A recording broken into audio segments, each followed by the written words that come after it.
The Florida Panthers have just gooned, bullied, and waxed the floor with the Tampa Bay Lightning in Game 5 of the NHL playoffs. John Cooper doesn't like it. Brandon Hagel doesn't like it. Lightning fans don't like it. Lightning fans may not like me after this video, but that's okay. I call it down the middle to the best of my ability. But this was a banger of a game. I loved everything about this game from top to bottom. And I understand why fans would be so frustrated with the state of hockey, because it is so wildly confusing as to what's called, what's not called, why is this allowed, why isn't that allowed. There is only one way to describe it. Playoff hockey, baby. This is what it is.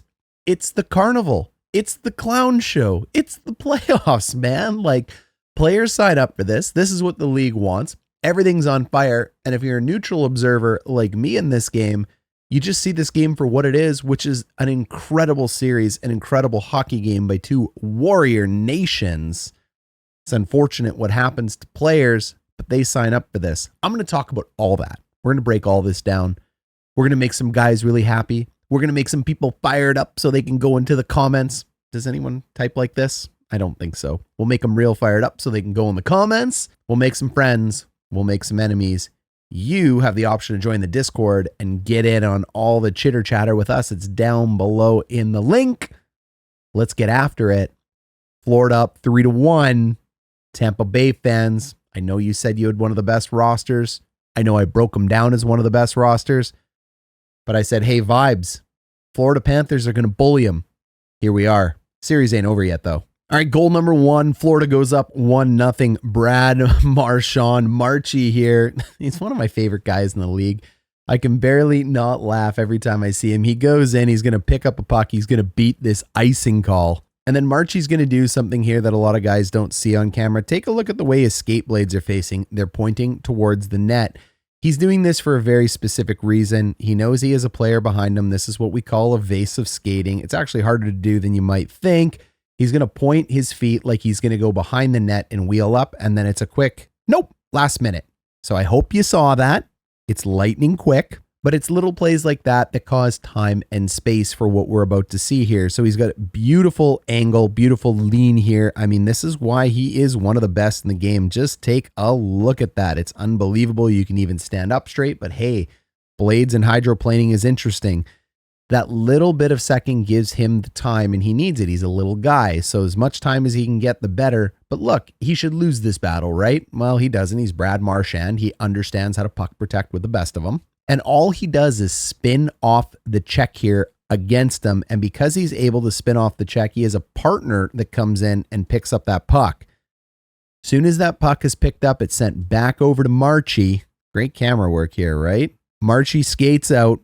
And you can see it here. Like when you finally get out to the out far view, Marchie went in first. He had puck support come in second. The puck moved up to the wall. Marchie gets free because Brad Marchand.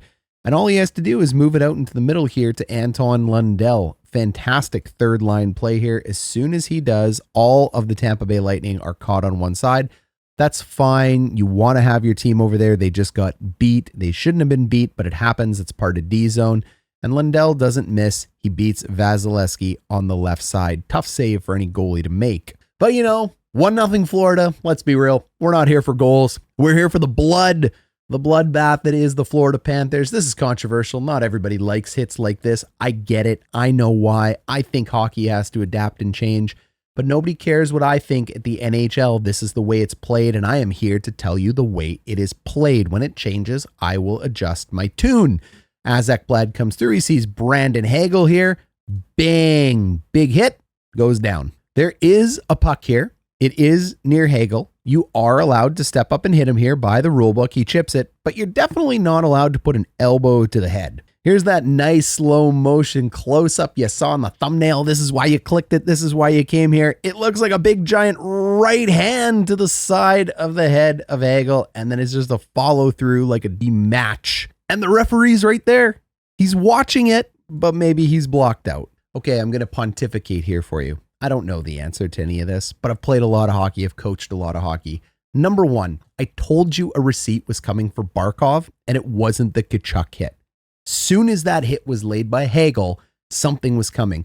And don't get this twisted. Brandon Hagel is one of the most intense players to play hockey. He is as tough as they come. He will dish it as good as he gets it, and he has made hits just as, if not more dangerous than this, multiple times in his career. This is what happens when you are a player that plays on the edge. People will tell you in the comments now, because here comes the clickety-click. Please comment down below. They'll tell you players don't sign up to take blows to the head. Well, they also don't sign up to get cross-checked into the back and fall into the boards head first. Brandon Hagel has done that. They don't step up to get blindsided hit on an interference call. Brandon Hagel has done that. He's done a lot of stuff. He's had a lot of stuff done to him. This is the agreement these guys make. They know it. It's the code, if you will. The code's kind of out the window, but they understand they're going to get it as good as they give it. And this is Ekblad stepping up, delivering a receipt. The announcers, at least in Canada, were all over this saying, that was dumb. There was nothing good about this one. That was one of the dumbest things that could have happened. Your team is up. You're trying to win a series. Why do you want to go ahead and do something like this? Now he gets away with it. He may be suspended, to which I say you're giving them too much credit. We're hockey players. We're not always that intelligent. We're very emotional beings. He's out there. He saw Hagel. He saw his number. He took a run. He delivered it for his buddy. He wasn't thinking. Doesn't need to think. This is the way the game's played. This is the way these two teams battle. I also said Tampa Bay is one of the toughest teams in the league. And frankly, if the Florida Panthers weren't there, they might be the toughest team in the league. People look at Tampa as a skilled team. Look behind the play. Slash, hack, hook, hit. They give it as good as they get it. John Cooper is as tough as they come. So is Paul Maurice. Both teams are filled with Americans, Canadians, and Europeans that love to throw bod and love to throw lumber. Carbon fiber at these days, I guess. This is just the way it goes. Welcome to the series. Will he be suspended? Who knows? It's the wheel of suspension at NHL player safety. If you have a problem with it, all we can really do is turn off the TV because this is the way the playoffs have been for a billion years. Now, take a look here. John Cooper is absolutely fired up after this hit. Fired up. And then they go ahead and score, and take a look at that. The calm, cool, collected coach that lets nothing get to him. Yeah, right. I love it. One of my favorite guys in the NHL. I love him and Maurice. This is Canadian coaches at our finest. Everything is level-headed until it isn't. Then you pop off, you defend the heck out of your players. The only thing that ever got under my skin was when one of my players got hurt on a cheap shot. There was nothing that made you want to get onto that ice more. You're like a parent protecting kids, even though this is a man and another man, and Aaron Ekblad's a real man. But at the end of the day, that's just the way it goes. Brandon Hagel, one of the toughest guys in the league. John Cooper's going to stand up for him, but I'm sure Hagel can handle himself. What the Tampa Bay Lightning did, though, is exactly what you were supposed to do. Answer back with a goal. Bury him on the scoreboard. And they do. They answer with the fourth line, because why not? Stand out, move that puck to the top, high to low, like we talk about all the time. You want to beat Bobrovsky, get traffic in front of the net. That is absolutely critical. As they put it on net, you're going to see the puck bounce out into a really weird spot, and it's hard to look and find the puck because you're going to see a guy like Bobby Orr flying through it. That puck kicks out. Well, actually, I almost missed it there with the square. Everything's so crazy. The puck actually kicks out over to here. Flying bodies everywhere, getting in front of Bobrovsky.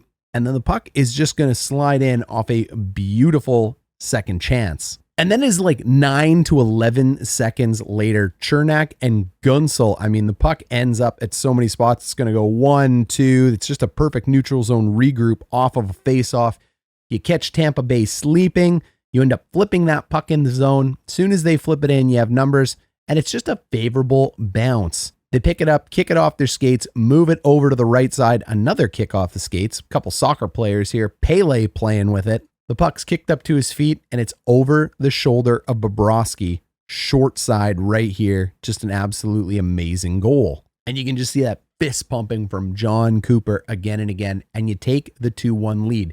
You're trying to win a series, so all of a sudden it makes a lot of sense. What a stupid play by Aaron Ekblad.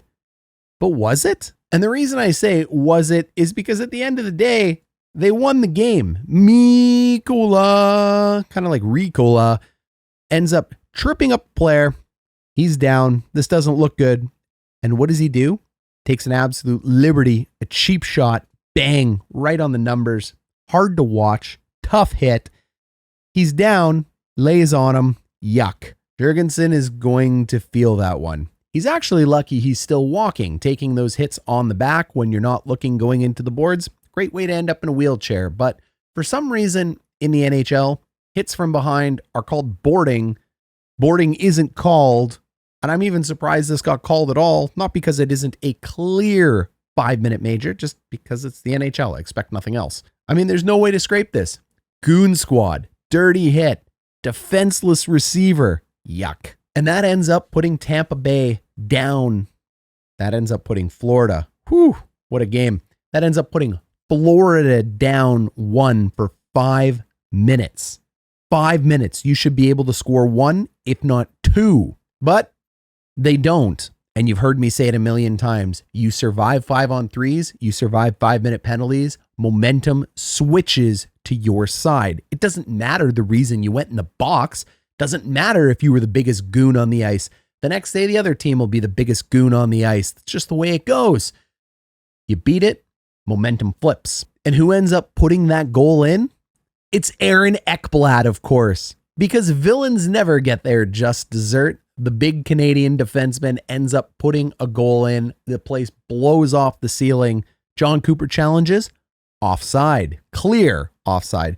Which is strange because the linesmen are the guys they compliment the most. They're almost always right. I think challenging offside is one of the most waste of time things in the NHL. For every goal like this that does sneak in offside or the Duchesne offside, we spend hundreds of minutes.